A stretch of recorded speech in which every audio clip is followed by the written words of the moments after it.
আর আপনারা যারা এসেছেন, আপনাদের কাজ হলো যে আজকে এখান থেকে আমি কিছু শিখব। আর যখন আপনি শিখার নিয়তে আসবেন, তখন আপনাকে কথা মনোযোগ সহকারে শুনতে হবে। আর আপনি যেটা শিখলেন, এটা যদি উপদেশ গ্রহণ করার মতো হয়, তাহলে আজকে আপনি এখান থেকে উপদেশ গ্রহণ করার নিয়তেই উঠে যাবেন, যে আমি এগুলো শুনলাম, এগুলো মানব। যদি আমরা মানার সেন্সে না শুনি, তাহলে এই শ্রবণ এটা কোনো উপকারে আসবে না, শুধুমাত্র সময় কালক্ষেপণ, এমন এটার বেশি কিছু না। কিন্তু আমরা প্রত্যেকে যদি উপদেশ নিতাম, তাহলে আজকে আমাদের অধিকাংশদের চরিত্র পরিবর্তন হয়ে যেত। তা আমি আপনাকে নামাজ সালাত সংক্রান্তই কথাগুলো বলবো, তবে শুরুতে আমি ভিন্ন কিছু কথা আপনার কাছে পেশ করি। তা হলো এই, প্রত্যেকটা ব্যক্তিকে তার নাজাতের কথা চিন্তা করা উচিত। দেখেন, পৃথিবীর বয়স কিন্তু একেবারে শেষ প্রান্তে চলে আসছে। পৃথিবীর বয়স একেবারে শেষ প্রান্তে চলে আসছে। এই পৃথিবী বেশি দিন টিকবে না। এই পৃথিবী যদি আরো 100-200 বছরও বাকি থাকে, কিন্তু আপনার আমার বয়স কিন্তু এত লম্বা না, তার আগে আমরা মরে যাব। আমাদের যাদের বয়স 30-40 হয়ে গেছে, তারা হয়তো আর অর্ধেক বছর পাবেন, যদি পরিপূর্ণ বয়স পান, তার মানে 60 বছর 70 বছর। যাদের 50 হয়ে গেছে, আপনার হাতে আর 20 বছর সময় আছে। যাদের 60 হয়ে গেছে, আপনার হাতে 10 বছর সময় আছে। এটা হচ্ছে পরিপূর্ণ বয়স। এরপরে বেশি দিন মানুষ বাঁচে না। তাহলে এমনিতে আমাদের হায়াত কম, উপরন্তু আল্লাহ সুবহানাহু ওয়া তাআলা কিছু নিদর্শন দেখাচ্ছেন পৃথিবীবাসীকে, যাতে করে আপনি বুঝতে পারেন যে আমাদের নবী যেই ভবিষ্যৎবাণীগুলো করে গেছেন তা বাস্তবায়ন হতে যাচ্ছে। বিভিন্ন সময় বিভিন্ন দেশে সেগুলো বাস্তবায়ন হচ্ছে। যেমন রাসূলুল্লাহ সাল্লাল্লাহু আলাইহি ওয়াসাল্লামের ভবিষ্যৎবাণী হলো, কিয়ামতের পূর্বে আরব মরুভূমি সবুজ হয়ে যাবে। আরব মরুভূমিতে এই বালুময় মরুভূমি আর থাকবে না, অধিক বৃষ্টিপাত হবে। এবং আমাদের দেশে বৃষ্টিপাত হওয়ার কারণে যেমন গাছপালা আগাছা জন্মায়, সবুজ দেখতে পান, ঠিক আরব মরুভূমি এরকম সবুজ হয়ে যাবে। ইদানিং এই কয়েক বছরের মধ্যে আপনি সেই দৃশ্য লক্ষ্য করতে পারবেন। মরুভূমি হয়তো এখন পর্যন্ত সবুজ হয় নাই, কিন্তু পাহাড়গুলোতে গাছপালা জন্মানো শুরু হয়ে গেছে। প্রচুর মুষলধারে বৃষ্টি হচ্ছে। এই বছর কয়েক দফা বৃষ্টি হয়েছে। এভাবে অনেক কিছু আপনার নজরে আসবে, যখন আপনি দেখতে পাবেন যে এগুলো পৃথিবীতে ব্যতিক্রম কিছু ঘটতেছে। কিন্তু সাধারণ মানুষ যারা, আপনার কাছে এটা বড় ধরনের কোনো বিষয় না, কিন্তু জ্ঞানী যারা, যারা ধর্ম সম্পর্কে স্টাডি করেন বা কিছুটা জানেন, আপনার জন্য এটা বড় কিছু হতে যাচ্ছে। যারা সাধারণ পাবলিক, সারাদিন শুধু কর্মব্যস্ততার মধ্যে থাকেন, আপনার সাথে হয়তো এগুলোর কোনো পরিবর্তনই, আপনার সাথে কোনো সম্পর্ক নাই, আপনি ভাবছেন, কিন্তু প্রত্যেকটা পরিবর্তন আমাদেরকে ইঙ্গিত দিয়ে যাচ্ছে যে আমাদের হাতে সময় একেবারেই কম, সময় কমে যাচ্ছে। রাসূলুল্লাহ সাল্লাল্লাহু আলাইহি ওয়াসাল্লাম যে ভবিষ্যৎবাণীগুলো করতেন, তার মধ্যে একটা ছিল এই, যে গত কোন এক বক্তব্যে বলেছিলাম, আবু হুরায়রা তার বর্ণনাকারী, রাসূলুল্লাহ সাল্লাল্লাহু আলাইহি ওয়াসাল্লাম তিনি তার ফিতনা সম্পর্কে যে কথাগুলো বলেছেন, ইমাম বুখারী তিনি তার ফিতনার কিতাবে 92 নম্বর অধ্যায়ে হাদিস এনেছেন, যেটা আপনি 70-61 মানে 7061 নম্বর হাদিসে পেয়ে যাবেন।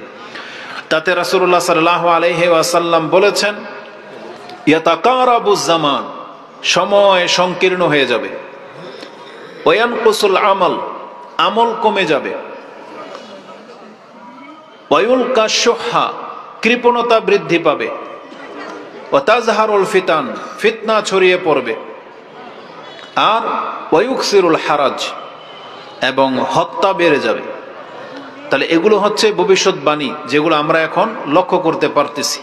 তাহলে প্রথম পয়েন্ট যেটা রাসূল সাল্লাল্লাহু আলাইহি ওয়াসাল্লাম বলেছেন, যে ইয়াতাকারাবুজ জামান, সময় খুব দ্রুত পার হয়ে চলে যাবে, মানে খুব নিকটে চলে আসবে। আপনি দেখতে পাচ্ছেন যে এই গত রমজান গিয়েছিল, আপনার অনেক কিছুই মনে আছে, দেখতে দেখতে আরেক বছর পার হয়ে চলে যাচ্ছে। এই যে রমজান, আমাদের মাত্র 1 মাস বাকি, একেবারে দ্বার প্রান্তে চলে আসছে। এই সকাল হচ্ছে, সন্ধ্যা হয়ে যাচ্ছে। আপনি বুঝতেই পারেন না যে কিভাবে সারাটা দিন পার হয়ে চলে গেল। এইভাবে সময় খুব সংকীর্ণ হয়ে যাচ্ছে। এটা হচ্ছে কিয়ামতের একটা লক্ষণ, যেটা আপনাকে এখান থেকে শিক্ষা নিতে হবে। দ্বিতীয় পয়েন্টে রাসূলুল্লাহ সাল্লাল্লাহু আলাইহি ওয়াসাল্লাম বলেছেন, সেটা ছিল ওয়ায়ানকুসুল আমল, আমল কমে যাবে, মানুষ কর্ম করা ছেড়ে দেবে। আর এটা বাস্তব, বর্তমানে এত ব্যাপক হারে বেড়েছে। আজকে আমরা মুসলিমদের দিকে যদি দৃষ্টিপাত করি তাহলে আপনি দেখতে পাবেন আজকে অধিকাংশ মানুষ আমরা দুনিয়া এবং নিজেদের কর্মব্যস্ততা নিয়ে এত বেশি ব্যস্ত হয়ে পড়েছি যে আমরা ইবাদত করা ছেড়ে দিয়েছি।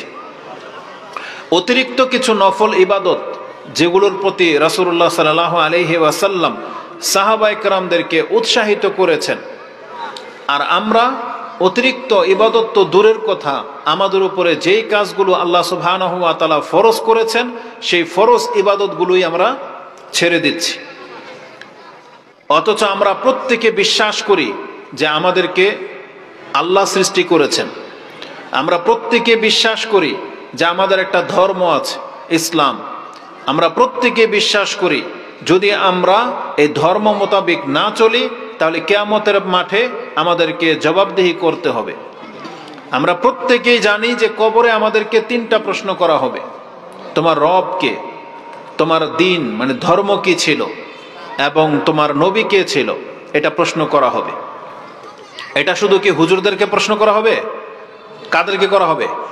সবাইকে করা হবে, প্রত্যেকটা মানুষকে করা হবে। যদি একজন ব্যক্তিকে জিজ্ঞেস করা হয় তোমার রব কে, তখন সে তার রব কে এটা তাকে বলতে হবে। তাকে প্রশ্ন করা হবে তোমার দিন কি, তোমার ধর্ম কি, তাহলে সে তার ধর্ম মোতাবেক কথা বলবে। তাহলে আমাদেরকে যদি জিজ্ঞেস করা হয় কবরে যে তোমার রব কে, তাহলে আপনি বলবেন রব্বি আল্লাহ, আমার রব আল্লাহ, আমার দিন হচ্ছে ইসলাম। এই কথা দুইটা বলতে হবে কবরে। আর আমার নবী হচ্ছেন মুহাম্মদুর রাসূলুল্লাহ সাল্লাল্লাহু আলাইহি ওয়াসাল্লাম। এই 3টা প্রশ্ন, 3টা উত্তর আল্লাহ জানিয়ে দিয়েছেন। এই 3টা প্রশ্ন এই দুনিয়ার মধ্যে আমাদের সাথে কি সম্পর্ক? আমাদের প্রত্যেকের সাথে 3টার সম্পর্ক আছে। যখন আপনি জানেন যে আপনাকে কবরে জিজ্ঞেস করা হবে তোমার রব কে, তাহলে আপনার রব সম্পর্কে আপনাকে আগে থেকেই জ্ঞান থাকতে হবে। আপনার দিন সম্পর্কে যখন প্রশ্ন করা হবে, তার মানে হলো আপনার এই দিন সম্পর্কে যত কিছু আছে এগুলো আপনার কাছ থেকে তলব করা হবে। কারণ আপনি বলেছেন আপনার ধর্ম ইসলাম। এখন আপনি সেই ইসলাম মানেন কি মানেন না, এটা হচ্ছে দেখার বিষয়। যদি কোনো ব্যক্তি এটা মনে করেন যে আমি আমার আল্লাহকে রব হিসাবে স্বীকৃতি দিয়ে দিয়েছি, ইসলাম আমার ধর্ম, এটা আমি স্বীকার করলাম, এই কথাটা বললে কি আপনি নাজাত পাবেন, যথেষ্ট হবে? এটা হচ্ছে বিষয়।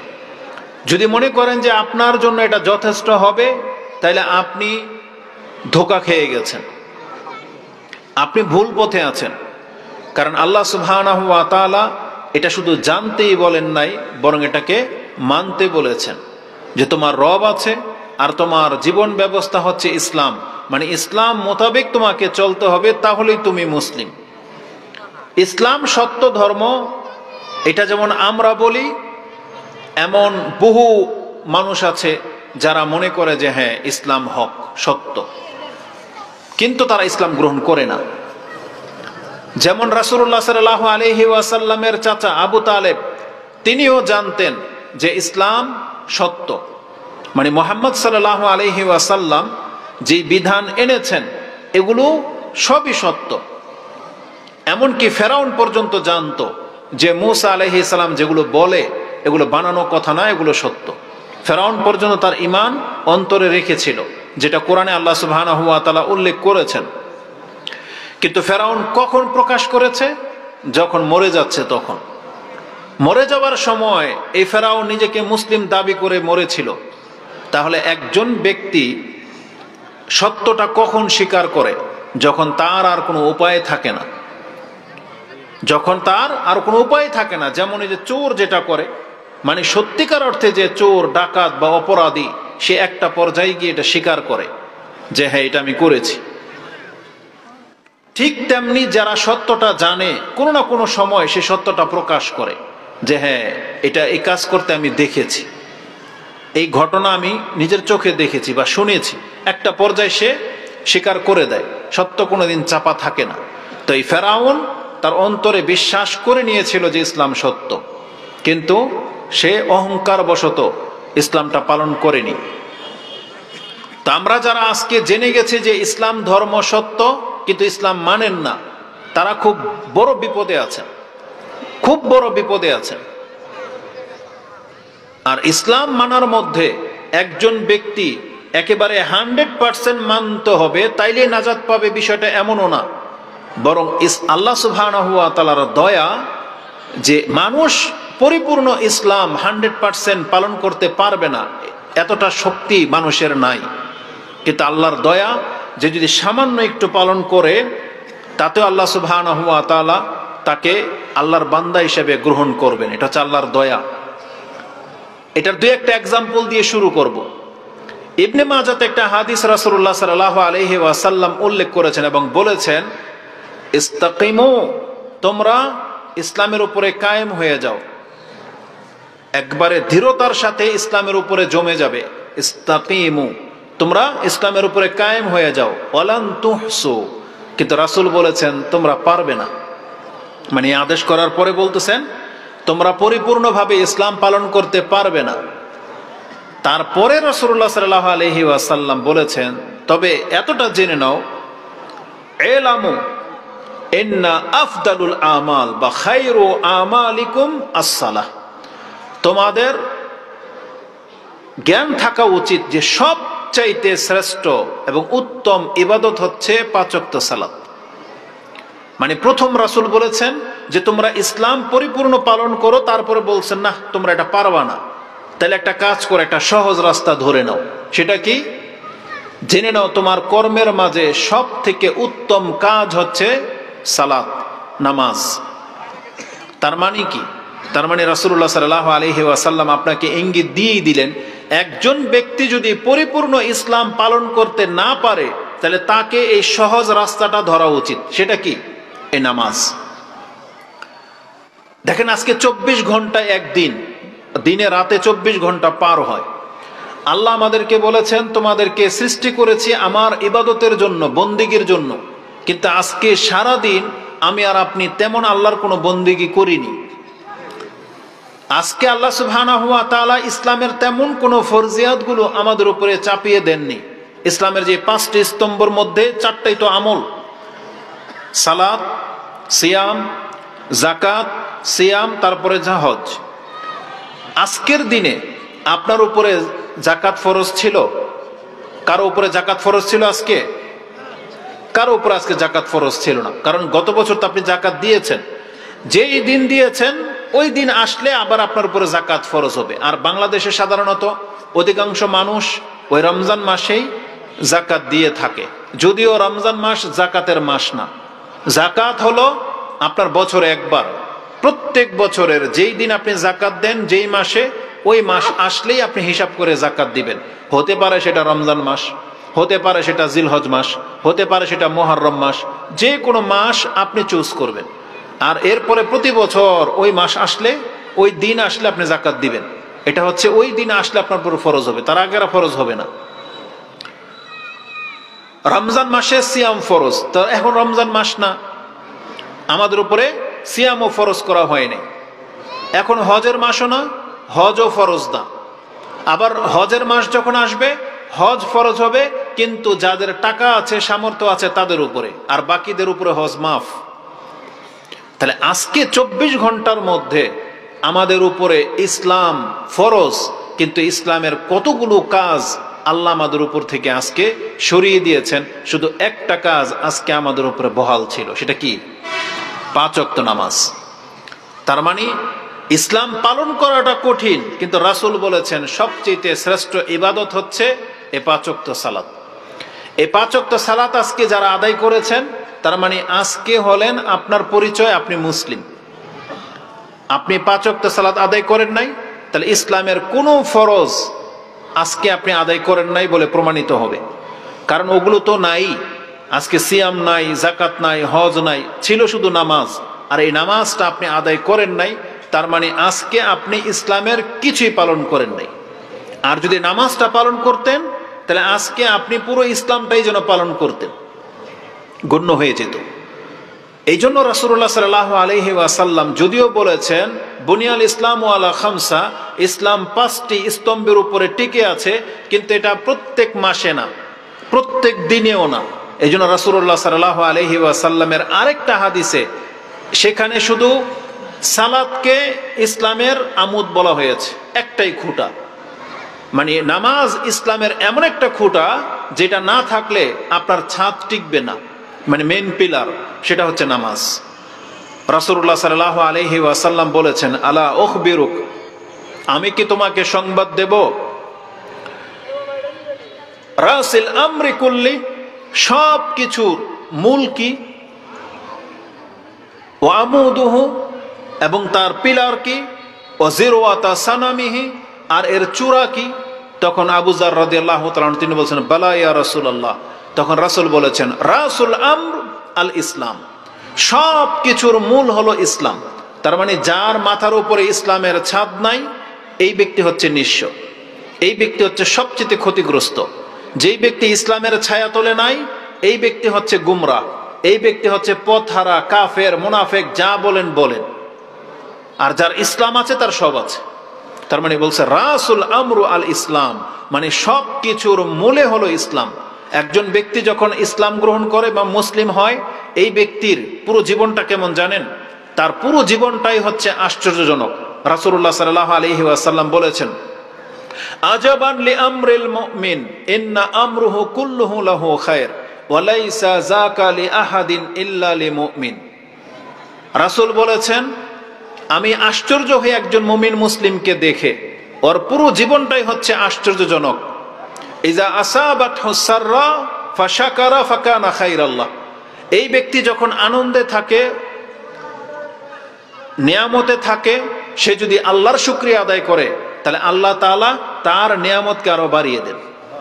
ওয়াইন আসাবাতহু দাররা, আর তাকে যদি কোনো অনিষ্ট স্পর্শ করে, সে যদি দুঃখে থাকে, কষ্টে থাকে, ফাসাবারা, সে যদি ধৈর্য ধারণ করে, ফাকানা খায়রাল্লাহ, তাহলে এই ধৈর্য ধারণ করে থাকাটাই হচ্ছে তার জন্য কল্যাণকর।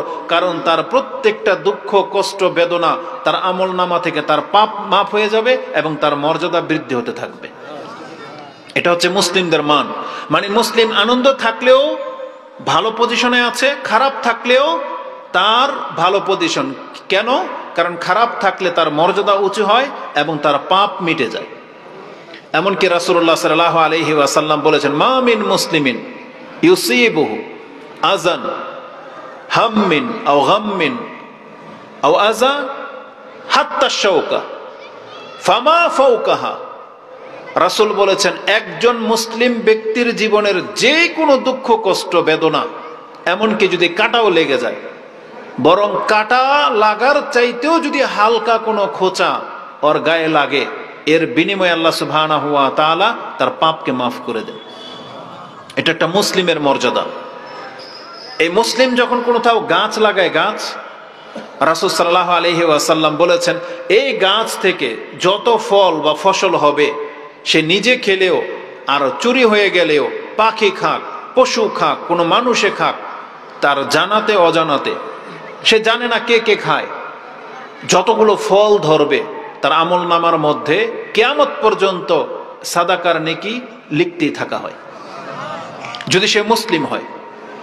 তার মানে একজন মুসলিমের জীবনটা ব্যতিক্রম, কারণ ইসলাম তাকে এই মূল্যায়ন করেছে, এই মান দিয়েছে। এই জন্য রাসূল বলেছেন, রাসুল আমরু আল ইসলাম, সব কিছুর মূলে হচ্ছে ইসলাম। যেই ব্যক্তি ইসলাম গ্রহণ করেছে তার মর্যাদা হচ্ছে এই, দুনিয়া তো এই, পরকালও এই। তার প্রত্যেকটা ইবাদত, আপনি কি জানেন একজন মুসলিম গোসল করে, কাফেরও কিন্তু গোসল করে। একজন মুসলিম নখ কাটে, কাফেরও নখ কাটে, হয়তো চুল কাটে। মুসলিম জুতা পরে, কাফেরও পরে। আপনি পোশাক পরেছেন, কাফেরও পরে। আপনি ঘুমান, কাফেরও ঘুমায়। কিন্তু পার্থক্য কি? একজন মুসলিমের এই কাজগুলো, আপনি একটা রাস্তা থেকে একটা অপরিষ্কার কোনো কিছুকে সরিয়ে দিবেন, কষ্টদায়ক কোনো কিছু সরিয়ে দিবেন, এটা অনেক সময় অনেক কাফের ওই রাস্তাঘাট থেকে এটা করে, অপ্রীতিকর কাটা বা পিচ্ছিল জাতীয় কিছু দেখলে সরিয়ে দেয়। ওদের রাস্তাঘাট আর আমাদের চাইতে বেশি পরিষ্কার। কিন্তু পার্থক্য কি? যখন একজন মুসলিম সেই কাজটা করবে তার আমল নামার মধ্যে সাদাকার নেকি লিখে দেওয়া হয়। কিন্তু কোনো কাফের যদি করে, ওকে দুনিয়াতে সম্মানিত করা হবে কিন্তু ওর পাপ মাফ হবে না। তা আল্লাহ সুবহানাহু ওয়া তাআলা ইসলামের মধ্যে এই মর্যাদা দিয়েছেন যে যারা মুসলিম তারা এই মর্যাদায় মর্যাদাবান হবে। এজন্য বলা হয়েছে রাসুল আমরু আল ইসলাম। তারপরে বলা হয়েছে সেই ইসলামটা টিকে আছে কিসের উপরে? মূল পিলারটা কি? ওয়া আমুদুহু আস-সালাহ। রাসূল বলেছেন সেই আমুদটা হচ্ছে 5 ওয়াক্ত সালাত। যে সালাত আজকে আমরা ছেড়ে দিয়েছি, যে নামাজ আমরা ছেড়ে দিয়েছি, মূলত আমরা ইসলামের পিলারটাকে ভেঙে দিচ্ছি। আপনি জেনে নেন, যেই পিলারের উপরে আপনার ইসলাম দাঁড়িয়ে আছে সেই পিলারটাকে যদি আপনি নষ্ট করে দেন, তাহলে এই ইসলাম আপনার মাথার উপরে থাকবে না। এই ইসলামকে আপনি ভেঙে দিচ্ছেন। এটা হচ্ছে নামাজের বৈশিষ্ট্য। তাহলে আজকে সারাদিন আমরা যদি এই 5 ওয়াক্ত নামাজকে আদায় করে নিতাম, তাহলে আমরা ইসলামের মূল পিলারটাকে যেন ঠিক রাখতাম। আর এতে কি হতো? আমাদের অন্যান্য ইবাদতগুলো না করার কারণেও আমরা আল্লাহ সুবহানাহু ওয়া তাআলার বান্দার স্বীকৃতি পেয়ে যেতাম। আর আমাদেরকে 24 ঘন্টা নামাজ পড়তে বলা হয় নাই। এই 24 ঘন্টার মধ্যে মাত্র 1 ঘন্টা। আপনি হিসাব করে দেখেন, 5 ওয়াক্ত ফরজ নামাজগুলোকে আপনি ক্যালকুলেট করেন, দেখেন কতটুকু হয়। যদি ফজর আমরা ধরি 10 মিনিট, জোহর ধরি যদি 20 মিনিট, তাহলে 30 মিনিট, আসর 20 মিনিট, 50 মিনিট, তাহলে মাগরিব 10 মিনিট, 60 মিনিট, আর এশা 20 মিনিট। তার মানে 1 ঘন্টা 20 মিনিট বাড়িয়ে বাড়িয়ে ধরলে। আর অনেকে তো খুব দ্রুত নামাজ পড়ে ফেলে, সেই ক্ষেত্রে 1 ঘন্টাও হবে না। তো সারাদিনের মধ্যে কোনো ব্যক্তি যদি মাত্র 1 ঘন্টা সালাত আদায় করে, আল্লাহ সুবহানাহু ওয়া তাআলার কাছে বাকি 23 ঘন্টা সে নিজের মতো করে বেঁচে আছে। ব্যবসা বাণিজ্য, খানা পিনা, ঘুমানো, সহবাস, সব কিছু সে তার নিজের মেন্টালিটি বা নিজের চাহিদা মোতাবেক করতেছে। তারপর আল্লাহ সুবহানাহু ওয়া তাআলা ওই 1 ঘন্টা নামাজের বিনিময়ে তাকে আল্লাহর বান্দা বলে স্বীকৃতি দিয়ে দিচ্ছেন। আর 23 ঘন্টা আপনি আপনার মতো করে ফ্রিডম লাইফ জীবনযাপন করতেছেন। কোথাও কোনো বাধা আপনাকে দেওয়া হচ্ছে না।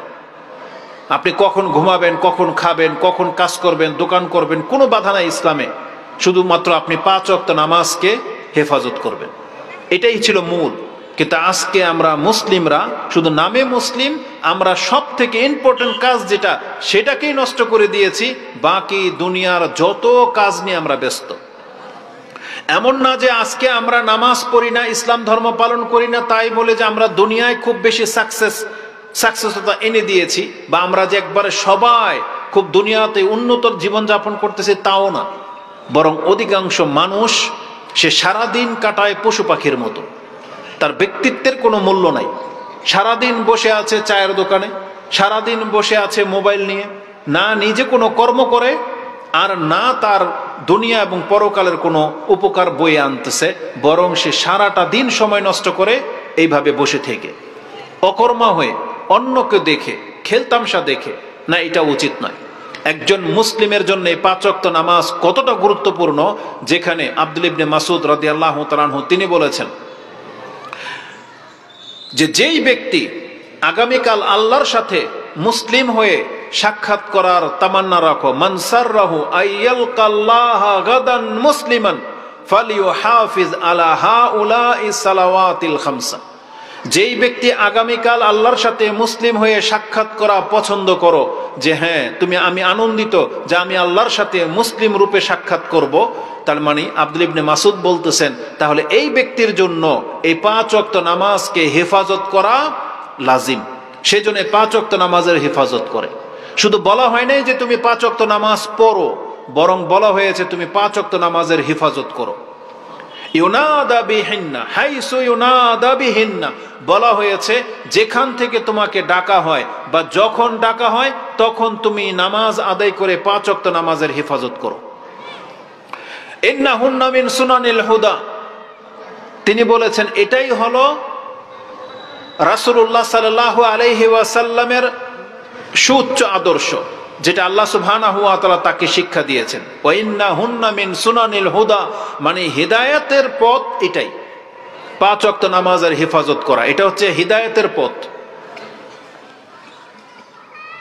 তারপরে তিনি বলতেছেন উপদেশ দিতে গিয়ে, তোমাদের মধ্যে যেই ব্যক্তি ফাইন্নাহুন্না মা মিনকুম, তোমাদের মধ্যে কোনো ব্যক্তি লাউ আন্নাকুম সাল্লাইতুম ফি বুয়ুতিকুম কামা ইউসাল্লি হাযাল মুতাখাল্লিফিনা ফি বাইতিহি, আমাদের যুগের লোকেরা যারা পেছনে থাকতো তারা যেমন ঘরে নামাজ পড়ে, মসজিদে আসে না, ওয়াক্তের খবর রাখে না, তোমরা যদি তাদের মতো হয়ে যাও লাতারাকতুম সুন্নাতা নবীকুম, তাহলে তোমরা তোমাদের নবীর আদর্শকে তরককারী ব্যক্তি হয়ে যাবে। ওয়ালাউ তারাকতুম সুন্নাতা নবীকুম, আর তোমরা যদি তোমাদের নবীর আদর্শকে ছেড়ে দাও লাদালালতুম, তোমরা সুস্পষ্ট গুমরা হয়ে যাবে। এটা আব্দুল ইবনে মাসউদ বলতেছেন। শুধু নামাজ পড়লেই হবে না, নামাজকে হেফাজত করতে বলা হয়েছে এবং এর জন্য মসজিদ বানানো হয়েছে, এর জন্য জামাতের ব্যবস্থা আছে, যেটা রাসূলুল্লাহ সাল্লাল্লাহু আলাইহি ওয়াসাল্লাম তিনি সর্বদা এটাকে কায়েম করেছেন।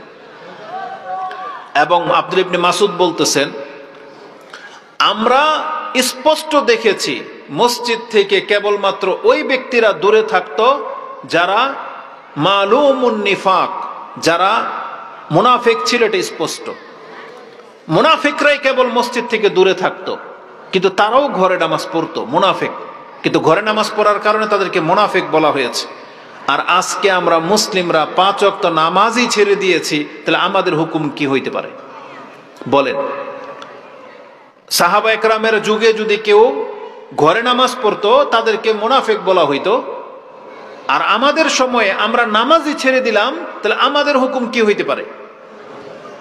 এই জন্য প্রত্যেকটা মুসলিমকে এটা চিন্তা করে দেখা উচিত যে আমার সাথে কি হতে যাচ্ছে।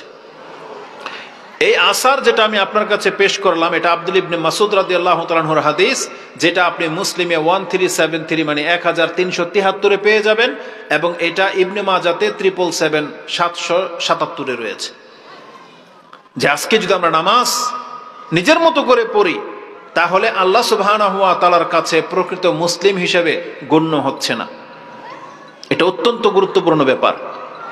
জাবের রাদিয়াল্লাহু তাআলা আনহু থেকে এরকম একটা হাদিস রয়েছে, যেটা আপনি বুখারীতে 2 জায়গায় পেয়ে যাবেন। কিতাবুত তাওহীদে রয়েছে। কিতাবুত তাওহীদ হচ্ছে 97 নম্বর অধ্যায়, যেখানে আল্লাহ সুবহানাহু ওয়া তাআলার দেখার বর্ণনা আছে, এবং ওই হাদিসটাই ইমাম বুখারী তিনি তার আজানের অধ্যায়ে এনেছেন, যেটা 554-তে পেয়ে যাবেন। 554-তে আপনি পেয়ে যাবেন সালাতের অধ্যায়ের, সেটা 7, 8, 9 এই অধ্যায়গুলোর মধ্যে, যে জাবের রাদিয়াল্লাহু তাআলা তিনি বলেন, কুন্না ইনদান নবী সাল্লাল্লাহু আলাইহি ওয়াসাল্লাম ফানাযারা ইলাল কামার ফানাযারা ইলাল কামার লাইলাতুল বদর, রাসূলুল্লাহ সাল্লাল্লাহু আলাইহি ওয়াসাল্লাম পূর্ণিমার চাঁদের দিকে তাকালেন এবং আমাদেরকে বললেন, ইন্নাকুম সাতারাউনা রাব্বাকুম কামা তারাউনা হাযাল কামার লা তুদাম্মুনা ফি রুয়াতিহি, এই যে তোমরা যে পূর্ণিমার চাঁদটাকে দেখতে পাচ্ছ, তোমরা সুসংবাদ গ্রহণ করো, খুব শীঘ্রই তোমরা তোমাদের রবকে এই চাঁদের মতো করে স্পষ্ট দেখতে পাবে। স্পষ্ট মানে আল্লাহকে নিজের চোখে আপনি দেখতে পাবেন। ওই ব্যক্তিকে রাসূলুল্লাহ সাল্লাল্লাহু আলাইহি ওয়াসাল্লাম বলেছেন, ফামান ইস্তাতা, তোমাদের মধ্যে যেই ব্যক্তি এটার দেখতে চাও বা তোমাদের মধ্যে যার ক্ষমতায় কুলাবে, সে যেন লা ইয়াগলিবান্না আলা as-সালাতি কাবলা তুলুই শামসি ওয়া সালাতি কাবলা গুরুবিশ শামস ফালিয়াফাল। রাসূল সাল্লাল্লাহু আলাইহি ওয়াসাল্লাম বলেছেন, অতএব যেই ব্যক্তি এটা সক্ষম হয় যে সে পরাজিত হবে না, অপারগ হবে না, কি থেকে? সূর্য ওঠার আগের সালাত এবং সূর্য ডোবার আগের সালাত সে যেন অবশ্যই আদায় করে, এইটা থেকে যেন কোনো ব্যক্তি অপারগ না হয়। তার মানে as-সালাতু কাবলা তুলুই শামস, সূর্য ওঠার আগের সালাত কি? ফজর। আর কাবলা গুরুবিশ শামস, সূর্য ডোবার আগের সালাত, সেটা কি? আসর। তার মানে রাসূল বলেছেন, যেই ব্যক্তি ফজর এবং আসর সালাত নিয়মিত আদায় করবে, তার সূর্য ডুবে যাবে না, তার সূর্য উঠে যাবে না, তার আগেই সে সালাত আদায় করবে, তার মানে এমন প্রত্যেক ব্যক্তি তার নিজের চোখে সে আল্লাহকে দেখতে পাবে। 5 ওয়াক্ত নামাজ আপনার রবকে আপনি দেখতে পাবেন। কিন্তু রাসূলুল্লাহ সাল্লাল্লাহু আলাইহি ওয়াসাল্লাম মূলত এখানে 5 ওয়াক্তের মধ্যে খাস করে ফজর এবং আসরের কথা এই জন্যই বলেছেন, যাতে করে এই দুইটা যেই ব্যক্তি প্রপারলি আদায় করতে পারে, আশা করা যায় তার জোহর মাগরিব এশা পড়তে কোনো কষ্ট হওয়ার কথা না। কারণ আজকে অধিকাংশ মানুষ আমরা এই 2 ওয়াক্তের নামাজকেই সবচেয়ে বেশি নষ্ট করে থাকি। এক হচ্ছে ঘুমের কারণে, আরেক হচ্ছে খেলতামশার কারণে। অধিকাংশ যুবক যারা এই আসরের সালাত ছেড়ে দেয়, অধিকাংশ মানুষই তারা খেলতামশার কারণে এই আসরের সালাত ছেড়ে দেয় আর গাফিলতির সময়। এই জন্য এই 2 ওয়াক্তের সালাতকে সবচেয়ে বেশি গুরুত্ব দেওয়া হয়েছে, যে যেই ব্যক্তি এই 2 ওয়াক্তের সালাত আদায় করা থেকে অপারগ হবে না, সে তার স্বচক্ষে তার রবকে দেখতে পাবে। এটা অনেক বড় একটা ব্যাপার। আজকে আমি আপনাকে সালাতের ওই হুকুমগুলো শোনাচ্ছি না, যে নামাজ ছেড়ে দিলে ওই ব্যক্তি মুসলিম থাকে না, নামাজ ছেড়ে দিলে তাকে মুনাফেক বলা হয়েছে, নামাজ ছেড়ে দিলে ইসলামে তার অংশ কেটে যাবে। ওগুলো আমাদের এক এক বক্তব্যে বর্ণনা হয়ে গেছে। আমি শুধু আপনার ফয়দার দিকটা আজকে দেখাবো, যে কেন আপনি সালাত আদায় করবেন, কেন আপনাকে সালাত আদায় করা উচিত। তার মধ্যে একটা হলো, যদি আপনি আপনার রবকে দেখতে চান তাহলে আপনাকে 5 ওয়াক্ত সালাত আদায় করতেই হবে। যদিও হাদিসের মধ্যে ফজর এবং আসরের কথা আছে। এমন কোন ব্যক্তির দ্বারা এটা ঘটবে না যে যেই ব্যক্তি ফজর নিয়মিত আদায় করে আর সে অন্যান্য নামাজ ছেড়ে দেয়, এটা হবে না। কারণ অধিকাংশ মানুষ দেখা যায় যে যারা 4 ওয়াক্ত সালাত তো আদায় করে, তাদের মিস হলে ফজরটাই মিস হয়। এই জন্য ফজরের গুরুত্ব সবচেয়ে বেশি দেখানো হয়েছে। এবং অপর হাদিসে রাসূলুল্লাহ সাল্লাল্লাহু আলাইহি ওয়াসাল্লাম বলেছেন, মান সাল্লাল বারদান দাখালাল জান্নাহ, যেই ব্যক্তি ফজর এবং আসরের সালাত আদায় করবে এই ব্যক্তি জান্নাতে যাবে। তারপর আজকের বক্তব্যের মধ্যে নতুন একটা হাদিস আমি আপনাকে শোনাই। নতুন না মানে আমাদের কাছে নতুন, যেহেতু আমরা নতুন নতুন জানি। এই হাদিসটি ইমাম আবু দাউদ ইবনে মাজাতে উল্লেখ করা হয়েছে, নাসাইতে আছে। একজন ব্যক্তি সিরিয়ার বা শাম দেশের কোন এক ব্যক্তির মুখে শুনলেন, তার নাম হচ্ছে আবা মুহাম্মদ। আবু মুহাম্মদ নামের এক ব্যক্তি বলতেছেন, আসসালাতুল ওয়িতর ওয়াজিবুন, মানে ওয়েতরের নামাজ হচ্ছে ওয়াজিব, মানে ফরজ। তখন আরেকজন তাবি তিনি দৌড়ে চলে আসছেন উবাদা ইবনে সামিতের নিকট, এবং তিনি তার কাছে সংবাদটা পৌঁছেছেন যে আবু মুহাম্মদ নামের এক ব্যক্তি তিনি বলতেছেন বিতরের সালাত ওয়াজিব, মানে বিতরের নামাজ পড়তেই হবে। ওয়াজিব আর ফরজ একই জিনিস। তখন উবাদা ইবনে সামিত তিনি বলতেছেন, কাযাবা আবু মুহাম্মদ, এ আবু মুহাম্মদ মিথ্যা বলছে বা সঠিক বলে নাই। কেন? তারপরে তিনি এই 5 ওয়াক্ত নামাজের বৈশিষ্ট্যের কথা উল্লেখ করেছেন, যে ফরজ 5 ওয়াক্তই, বেতের নামাজ ফরজ না, ওয়াজিব না। 5 ওয়াক্ত নামাজ হচ্ছে ওয়াজিব। এখন আমি যে বললাম 5 ওয়াক্ত নামাজ পড়া ওয়াজিব, এটা আবার অনেকের কাছে, কারণ বাংলাদেশের মধ্যে ফরজ আর ওয়াজিবের মধ্যে পার্থক্য করা হয়। কিন্তু জেনে নেন, কোরআন হাদিসের ভাষ্য মতে যেটা ফরজ ওইটাই ওয়াজিব, যেটা ওয়াজিব ওইটাই ফরজ। ওয়াজিব মানে লাজিম, এটা আপনাকে করতেই হবে, আর ফরজ মানে ফরজ, এটাও করতেই হবে, একই কথা। মানে শব্দের শুধু পার্থক্য। তবে ফিকহবিদদের কাছে ফরজ ওয়াজিবে কিছু পার্থক্য করা হয়েছে। যেমন নামাজের ভিতরে 14টা রুকুন বা ফরজ বলা হয়, 8টা ওয়াজিব বলা হয়, আর বাকিগুলো হচ্ছে সুন্নাহ। যেমন ধরে নেন 2 রাকাত বা 4 রাকাত বিশিষ্ট নামাজে প্রথম 2 রাকাতে বসা, আত্তাহিয়াতু পড়া, এটাকে কি বলা হয়? ওয়াজিব বলা হয়। আর 2 রাকাত নামাজে বসা, তাশাহুদ পড়া, দুরুদ পড়া, এটাকে ফরজ বলা হয়। যেটা ছুটে গেলে নামাজ বাদ, যেমন 2টা সেজদা, একটা ছুটে গেলে নামাজ বাদ, এটা হচ্ছে ফরজ মানে রুকুন। কিন্তু কোনো ব্যক্তি ধরেন 2 রাকাতের সময় বসতে হইলো, বসলো না, দাঁড়িয়ে গেল, তাহলে তার নামাজ বাতিল হয়ে যাবে?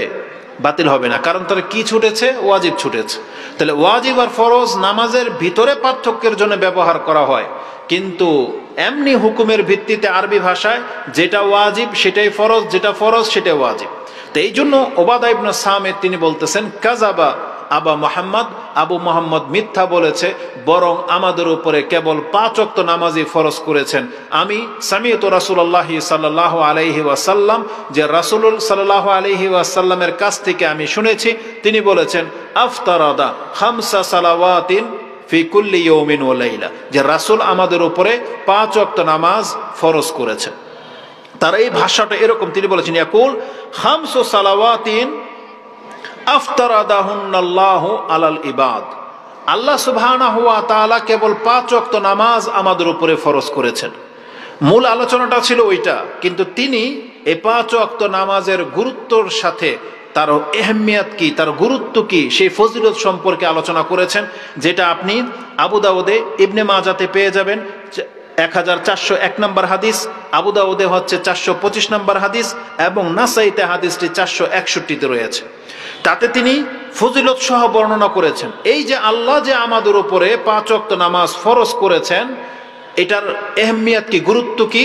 মান জাআ বিহিন্না লাম ইয়ানকুসু মিনহুন্না শাইআন ইস্তিগফাফাম বিহাক্কিহিন্না, যে রাসূল বলেছেন যেই ব্যক্তি এই 5 ওয়াক্ত নামাজের হেফাজত করবে, এই 5 ওয়াক্ত নামাজকে হেফাজত করার জন্য যা যা লাগে, ইস্তিগফাফাম বিহাক্কিহিন্না মানে এই নামাজকে সুন্দর করার জন্য এর যে হক আছে, এই হকগুলো যেই ব্যক্তি পরিপূর্ণ আদায় করবে, যেটা আবু দাউদের যে 425 নম্বর বলেছি তাতে আছে যে বিরুকুইহিন্না ও সুজুদিহিন্না, এবং সে উত্তম রূপে ওযু করবে, ও ওয়াক্তিহিন্না এবং তার ওয়াক্ত মোতাবেক নামাজ আদায় করবে, ও বিখুশুইহিন্না এবং এই 5 ওয়াক্ত নামাজের মধ্যে খুশু খুজু বহাল রাখবে। মানে এগুলো হচ্ছে নামাজকে হেফাজত করার মূল উপকরণ। কি? উত্তমভাবে ওযু করা, ওয়াক্ত মোতাবেক নামাজ পড়া, রুকু সেজদা ঠিক মতো করা, এবং খুশু খুজুর সাথে সালাত আদায় করা, এবং পঞ্চম হচ্ছে জামাতবদ্ধ হয়ে নামাজ আদায় করা। এগুলো হচ্ছে নামাজের হেফাজত করার মূল কাঠামো। যেই ব্যক্তি এর কোনো একটাকেও ছাড়বে না, রাসূলুল্লাহ সাল্লাল্লাহু আলাইহি ওয়াসাল্লাম বলতেছেন ফা ইন্নাল্লাহা জাআলা আলাইহি আহাদান ইয়াউমাল কিয়ামা, আল্লাহ এই ব্যক্তির সাথে একটা ওয়াদা করতেছেন। সেই ওয়াদাটা কি? যে আইয়ুদখিলুল জান্নাহ, আল্লাহ তাকে জান্নাত দিয়ে দিবেন। মানে যেই ব্যক্তি 5 ওয়াক্ত নামাজের হেফাজত করবেন, এটা আল্লাহর ওয়াদা যে আল্লাহ আপনাকে ক্ষমা করে দিয়ে জান্নাত দিয়ে দিবেন। এটা হচ্ছে 5 ওয়াক্ত নামাজকে যারা হেফাজত করবেন। আল্লাহ সুবহানাহু ওয়া তাআলা তিনি আমাদেরকে জানিয়েছেন যে 5 ওয়াক্ত নামাজের মধ্যে কতটা ক্ষমতা রয়েছে। অন্যান্য ইবাদত সম্পর্কে ত্রুটি থাকলেও যেই ব্যক্তি তার 5 ওয়াক্ত নামাজের হেফাজত করবে, এই 5 ওয়াক্ত নামাজই তাকে জান্নাতে পৌঁছে দেবে। জাবির বিন আব্দুল্লাহ এবং আব্দুল ইবনে মাসউদ থেকে ইমাম মুসলিম কোট করেছেন, যেটা আপনি 153, 154, 155 ইমানের অধ্যায়ে পেয়ে যাবেন। মুসলিমে ইমানের অধ্যায় 153, 154, 155 এই হাদিসগুলো হচ্ছে নামাজের ফজিলত সম্পর্কে, যদিও তিনি এটা ইমানের অধ্যায় এনেছেন। আব্দুল ইবনে মাসউদ রাদিয়াল্লাহু তাআলা আনহু থেকে জিজ্ঞাসা করা হয়েছে, ইয়া রাসূলুল্লাহ আইয়ুল আমালি আকরাবু ইলাল জান্নাহ, আমাকে কোন আমল সবচেয়ে বেশি জান্নাতের নিকটে করে দেবে? তারপর আইয়ুল আমালি আহাব্বু ইলাল্লাহ, কোন আমল আল্লাহর কাছে সবচেয়ে বেশি পছন্দনীয়? তারপরে জিজ্ঞাসা করা হয়েছে আইয়ুল আমালি আফদাল, কোন আমল সবচেয়ে উত্তম? এই তিনটা প্রশ্নের জবাবে রাসূলুল্লাহ সাল্লাল্লাহু আলাইহি ওয়াসাল্লাম প্রথমে বলেছেন as-salatu li waqtiha, নামাজকে তার আপন ওয়াক্তে আদায় করা, এটা হচ্ছে আল্লাহর কাছে সবচেয়ে পছন্দনীয়, এটাই মানুষকে সবচেয়ে বেশি জান্নাতের নিকটে নিয়ে যাবে, আর এটাই হচ্ছে আল্লাহর কাছে সবচেয়ে পছন্দনীয় ইবাদত। তারপরে বলছে সুম্মাই কালা বিরুল ওয়ালিদাইন, কালা সুম্মাই কালা জিহাদুন ফি সাবিলিল্লাহ, তার মানে বাপমার খেদমত 5 ওয়াক্ত নামাজের পরে, আর জিহাদ বাপমার খেদমতের পরে। এইভাবে সিরিয়াল ভাবে আমাদেরকে জানানো হয়েছে। তা নামাজ হলো প্রথম স্টেপে আছে, এটা আমাদের প্রত্যেককে মনে রাখতে হবে। এই 5 ওয়াক্ত নামাজের যারা হেফাজত করবেন, আপনার একটা মর্যাদার কথা আজকে এখান থেকে জেনে যান। এই কথাগুলো আমরা ঘুরিয়ে ফিরিয়ে বর্ণনা করি, কিন্তু আপনি যদি গুরুত্বের সাথে দেখেন তাহলে এটা অনেক গুরুত্বপূর্ণ একটা কথা। সেটা কি জানেন? যারা 5 ওয়াক্ত নামাজের হেফাজত করে, এটা আল্লাহ বলেছেন এটা মুমিনদের গুণ। প্রথমত আল্লাহ আমাদেরকে আদেশ করেছেন আমরা যেন 5 ওয়াক্ত নামাজের হেফাজত করি, যেটা আপনি সূরা বাকারা 2 নম্বর সূরার 238 নম্বর আয়াতে পেয়ে যাবেন। যে আল্লাহ সুবহানাহু ওয়া তাআলা 238 নম্বর আয়াতে বলেছেন, হাফিজু আলাস সালাওয়াত, তোমরা তোমাদের এই 5 ওয়াক্ত নামাজকে হেফাজত করো, ও সালাতিল উস্তা, এবং বিশেষ করে মধ্যাহ্নের নামাজ মানে আসরের নামাজ। তাহলে কোরআনেও আসরের নামাজকে অত্যন্ত গুরুত্বের সাথে পেশ করা হয়েছে। তা আল্লাহ সুবহানাহু ওয়া তাআলা বলেছেন তোমরা 5 ওয়াক্ত নামাজের হেফাজত করো।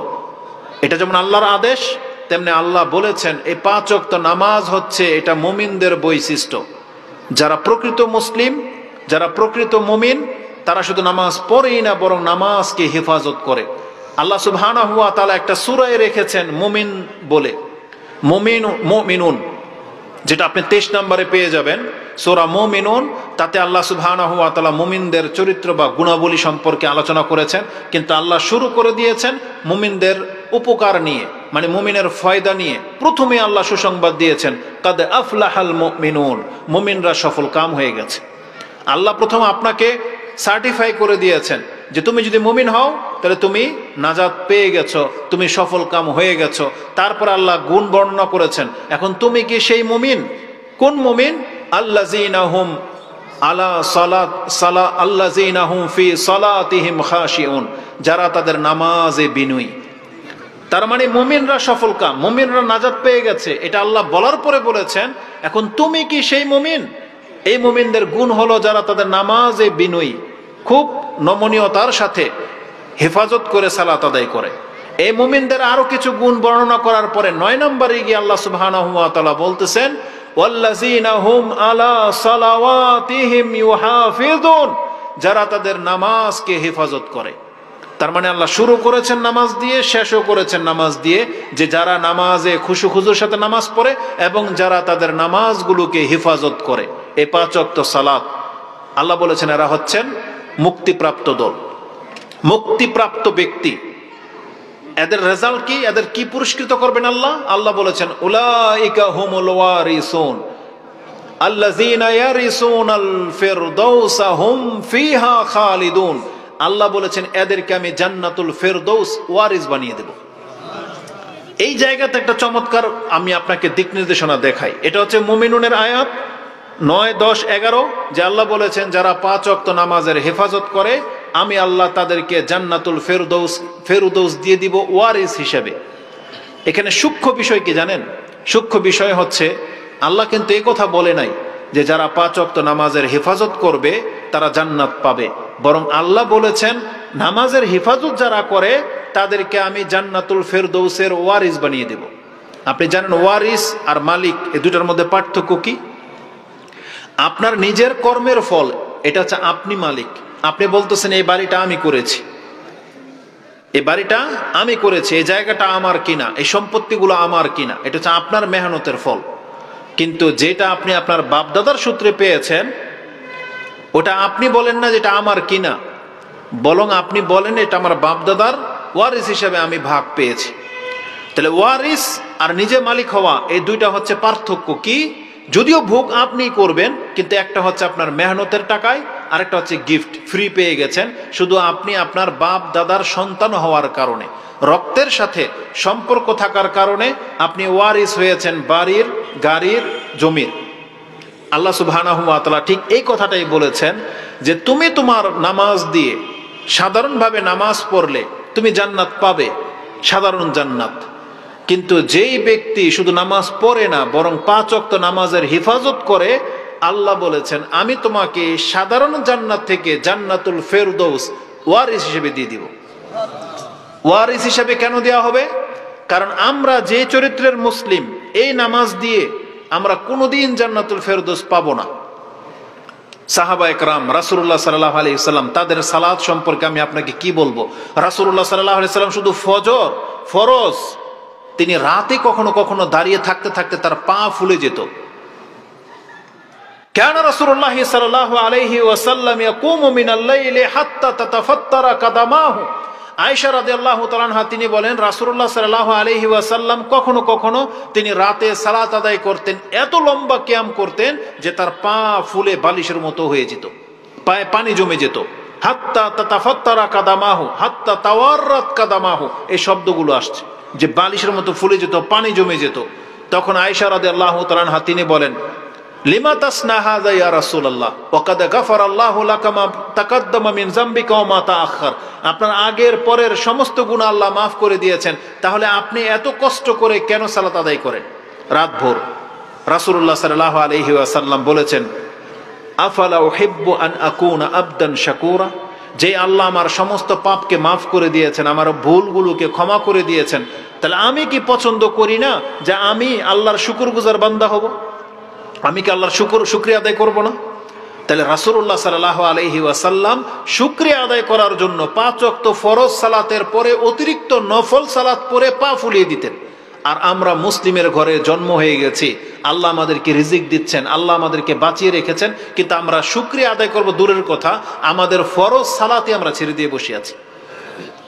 আমরা আমাদের ফরজ নামাজ আদায় করি না, এটা কত বড় ত্রুটি আমাদের। তো রাসূলুল্লাহ সাল্লাল্লাহু আলাইহি ওয়াসাল্লাম এবং সাহাবায়ে কেরামরা যে সালাত আদায় করতেন, তাদের সালাত তারা পারিশ্রমিক হিসেবে জান্নাতুল ফেরদৌস পেয়ে যাবেন, কিন্তু আমাদের সালাত দিয়ে আমরা পাবো না।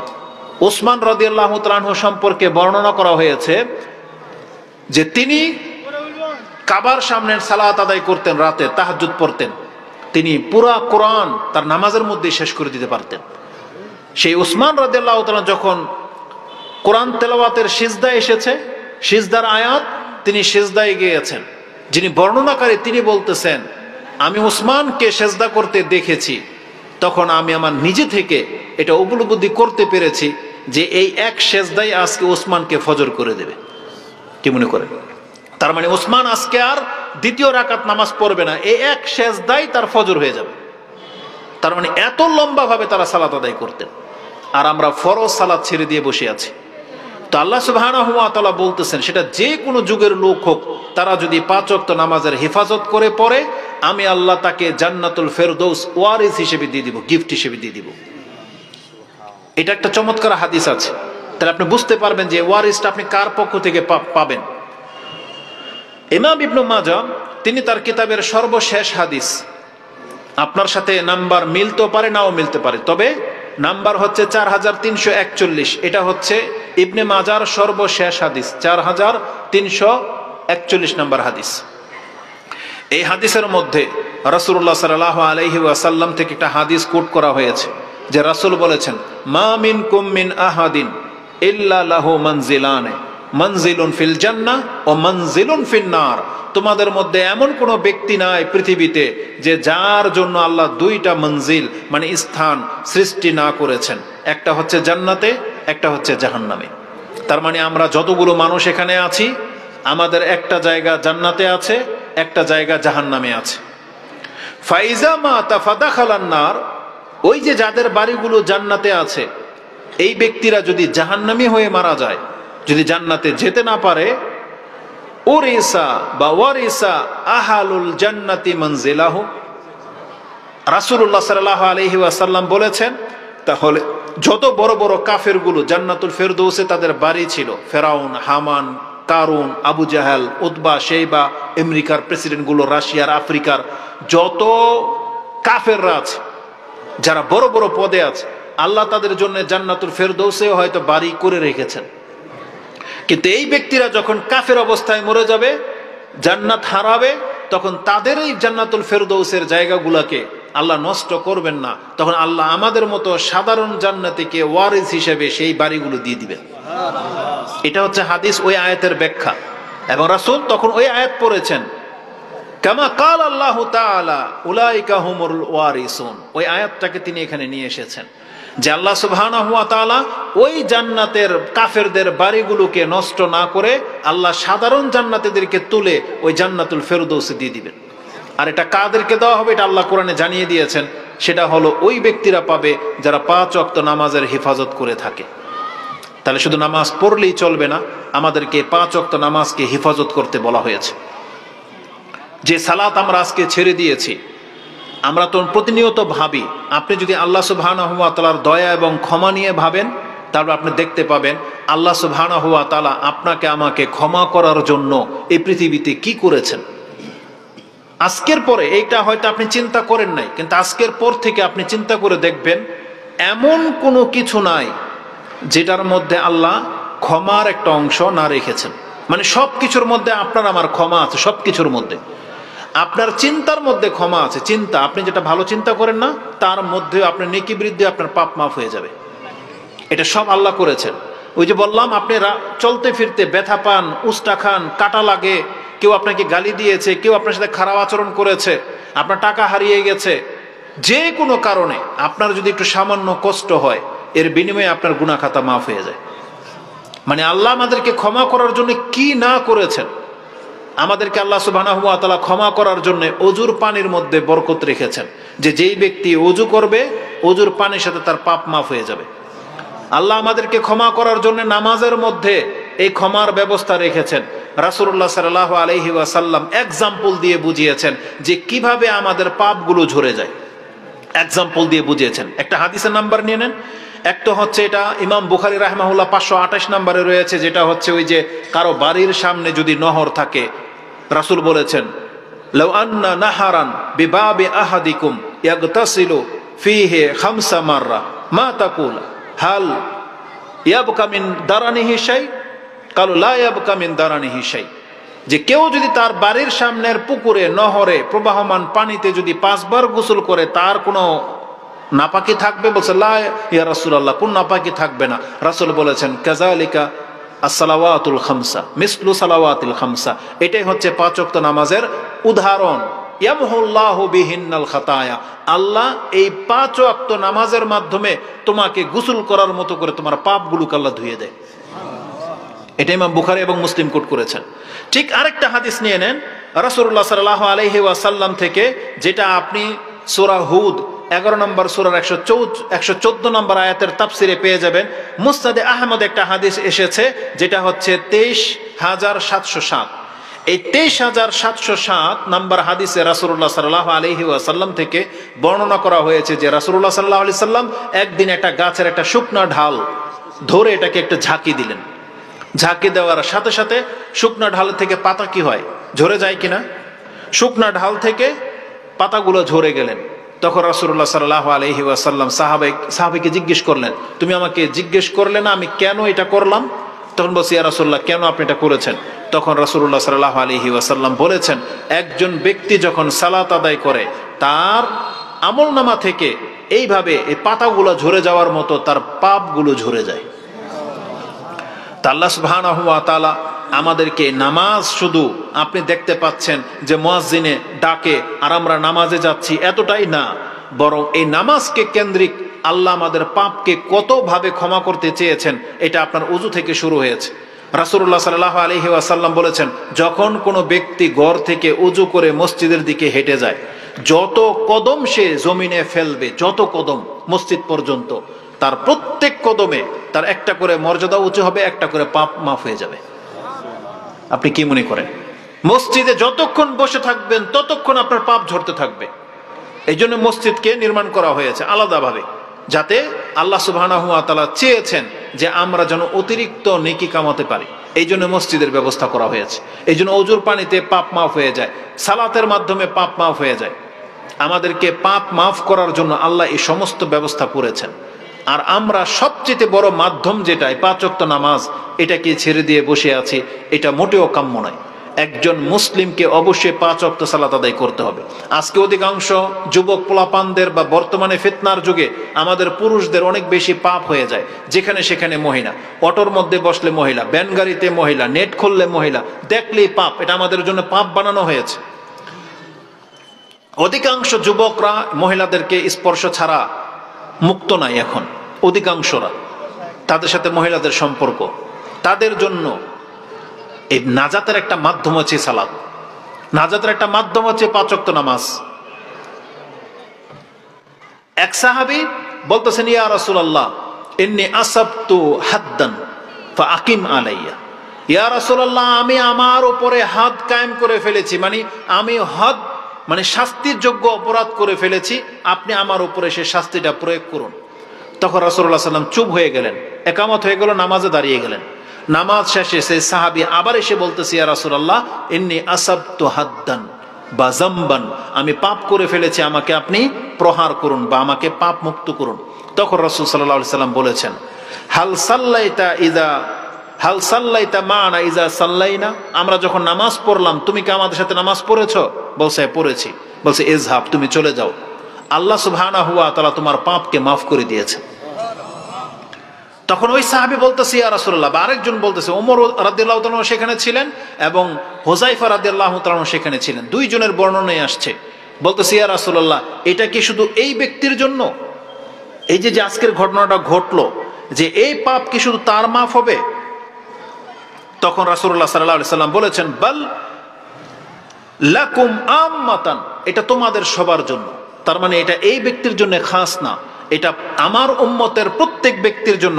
রাসূলের দুইটা ভাষা আছে এই ক্ষেত্রে, লিমান আমিলা বিহা মিন উম্মতি, রাসূল বলেছেন আমার উম্মতের যে কেউ এমনটা করবে যে তার দ্বারা কোনো একটা ভুল হয়ে গেছে, ছোটখাটো অপরাধ হয়ে গেছে, আর সে যদি সাথে সাথে ওযু করে সালাত আদায় করে নেয়, সেটা হতে পারে 5 ওয়াক্ত সালাত, হতে পারে তার যে কোনো নফল সালাত, মানে ওযু করে যদি 2 রাকাত নামাজ পড়ে নেয়, তাহলে এই 2 রাকাত নামাজ তার যে এই অশ্লীলতা, তার যে এই যে নোংরামি, যে পাপটা সে হয়ে গেছে, মহিলাকে স্পর্শ করা বা দেখা বা এই সংক্রান্ত কোনো কিছু, আল্লাহ সুবহানাহু ওয়া তাআলা এই নামাজের কারণে তাকে মাফ করে দিবেন।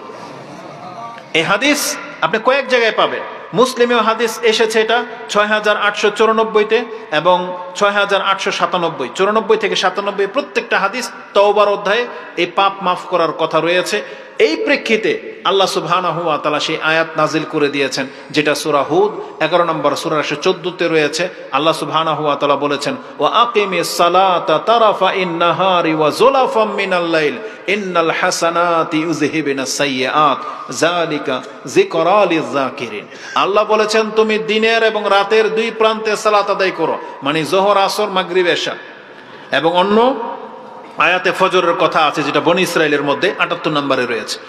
তারপর আল্লাহ বলেছেন কেন, তারপরেই আল্লাহর পক্ষ থেকে এই সুসংবাদ আমাদেরকে জানিয়ে দেওয়া হয়েছে, ইন্নাল হাসানাতি ইউযহিবুনাস সাইয়্যাত, নিশ্চয়ই ভালো তার মন্দটাকে মিটিয়ে দেয়, যালিকা যিকরা লিয-যাকিরিন।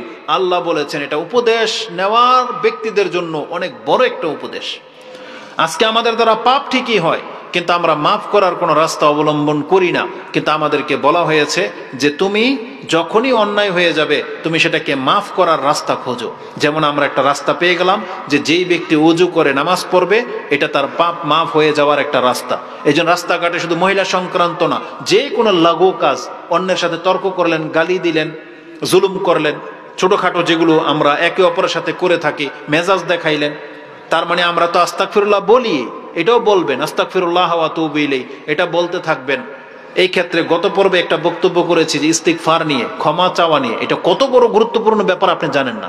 রাসূল বলেছেন যেই ব্যক্তি এইভাবে আল্লাহর কাছে ক্ষমা চাইবে, আস্তাগফিরুল্লাহ ওয়া আতুবু ইলাইহি, যে রব্বি গফিরলি, এভাবে বলবে আল্লাহুম্মা গফিরলি লা ইলাহা ইল্লা আনতা, না আস্তাগফিরুল্লাহ আল্লাযী লা ইলাহা ইল্লা আনতা ফাগফিরলি, যে হে আল্লাহ, মানে আস্তাগফিরুল্লাহ আল্লাযী লা ইলাহা ইল্লা হুয়াল হাইয়ুল কাইয়্যুম ওয়া আতুবু ইলাইহি, এইভাবে যেই ব্যক্তি বলবে, রাসূল বলেছেন গুফিরা লাহু, তাকে ক্ষমা করে দেওয়া হবে, ওয়া ইন কানা ফাররা মিনাজ যাহফ, সে যদি যুদ্ধের ময়দান থেকে পালিয়ে যাওয়া ব্যক্তিও হয়, আল্লাহ সুবহানাহু ওয়া তাআলা এই দোয়া এইভাবে বললে, আল্লাহর কাছে ক্ষমা চাইলে আল্লাহ তাকে মাফ করে দিবেন। সেটা কি? আস্তাগফিরুল্লাহ আল্লাযী লা ইলাহা ইল্লা হুয়াল হাইয়ুল কাইয়্যুম ওয়া আতুবু ইলাইহি, এটা যে ব্যক্তি বলবে, তাহলে আল্লাহ তার বড় পাপকে পর্যন্ত মাফ করে দিবেন। তা আমরা সাধারণত সারাদিন অনেক বেশি পাপ করি, কিন্তু আমরা ক্ষমার রাস্তা ধরি না, এটা মোটেও কাম্য নয়। আমরা এটা জানলাম যে 5 ওয়াক্ত নামাজ এবং যে কোনো নামাজ আমাদের পাপকে মাফ করে দেয়। আবু যার রাদিয়াল্লাহু তাআলা আনহুকে রাসূলুল্লাহ সাল্লাল্লাহু আলাইহি ওয়াসাল্লাম সবসময় উপদেশ দিতেন এভাবে, ইয়া আবু যার ইত্তাকিল্লাহা হাইসুমা কুনতা ওয়াতবি'স সাইয়্যাতাল হাসানাত তামহুহা ওয়া খালিকিন নাসা বিখুলুকিন হাসান, যেটা আপনি তিরমিজিতে পেয়ে যাবেন।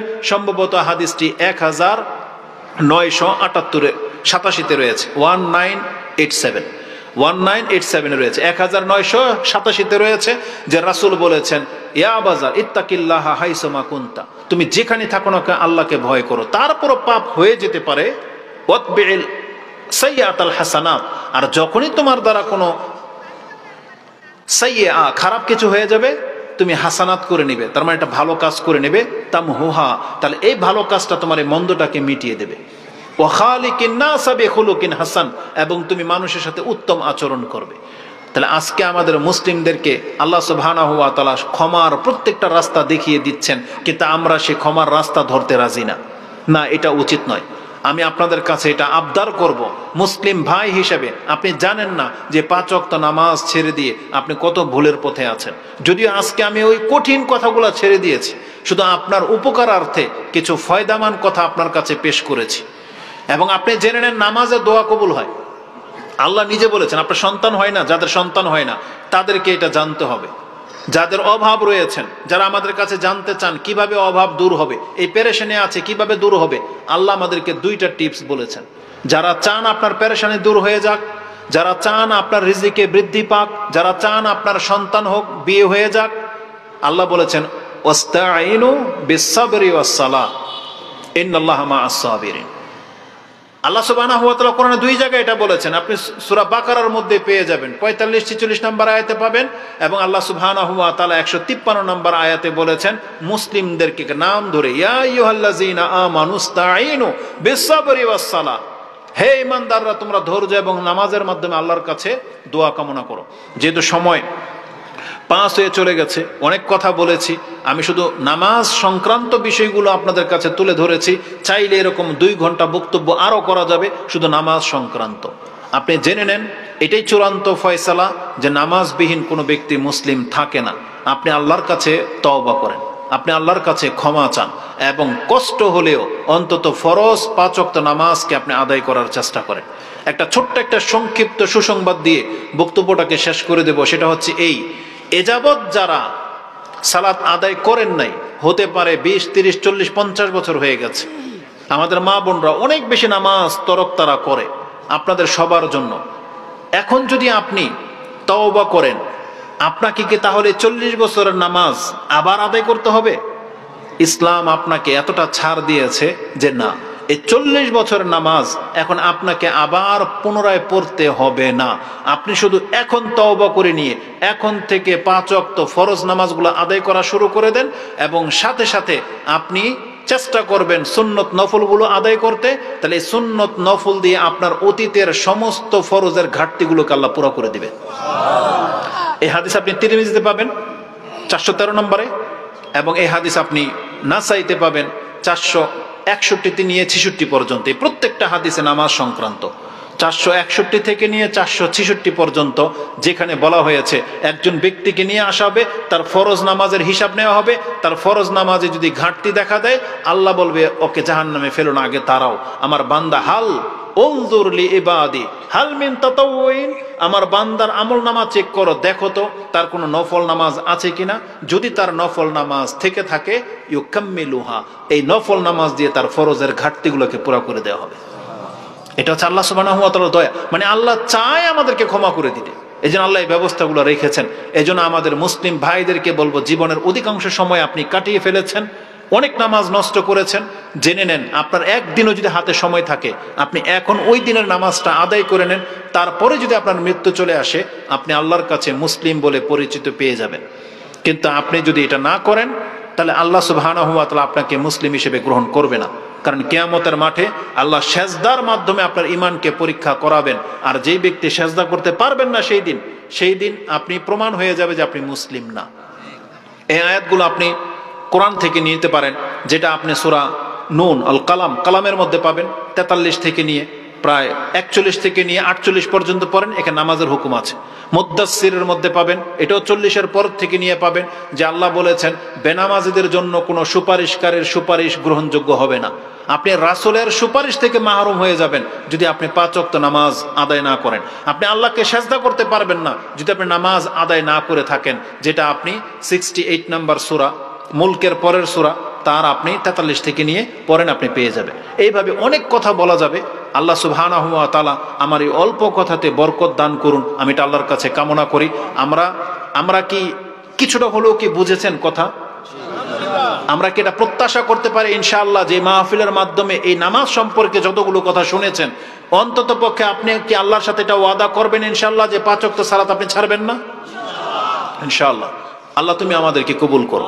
আল্লাহ আমাদের পাপগুলোকে মাফ করো এবং আমাদের মুসলিম ভাইদেরকে আল্লাহ তুমি নামাজি বানাও। এবং প্রতিনিয়ত প্রত্যেক পিতা এবং মাতা আপনি ইব্রাহিম আলাইহিস সালামের এই দোয়াটা আপনি করবেন, যেটা ইব্রাহিম আলাইহিস সালাম তিনি নিজের এবং নিজের সন্তানের জন্য করতেন, যেটা আপনি সূরা ইব্রাহিম 14 নম্বর সূরার 40 নম্বর আয়াতে পেয়ে যাবেন। আল্লাহ বলেছেন যে ইব্রাহিম আমার কাছে এই দোয়া করত, তিনি বলতেন রব্বি জাআলনি মুকিমাস সালাতি ওয়া মিন যুররিয়াতি রব্বানা ওয়া তাকাব্বাল দুআ। আল্লাহ তুমি আমাকে এবং আমার সন্তানকে নামাজি বানিয়ে দাও। কি মনে করেন আপনি এটা কত বড় একটা কাজ, যে আল্লাহর কাছে দোয়া করা হচ্ছে যে আল্লাহ তুমি আমাকে নামাজি বানিয়ে দাও, আর আমরা নামাজ ছেড়ে দিয়ে দুনিয়ার কাজে ব্যস্ত, আর তিনি দোয়া করতেছে আল্লাহ তুমি আমাকে নামাজি বানিয়ে দাও। এটা অত্যন্ত গুরুত্বপূর্ণ ব্যাপার। আল্লাহ সুবহানাহু ওয়া তাআলা তুমি আমাকে এবং আমাদের মুসলিম ভাইদেরকে কবুল করো, আমাদের মা বোনদেরকে আল্লাহ তুমি ক্ষমা করো এবং আমাদেরকে 5 ওয়াক্ত সালাত আদায় করার তৌফিক দান করো। আমিন ইয়া রাব্বাল আলামিন।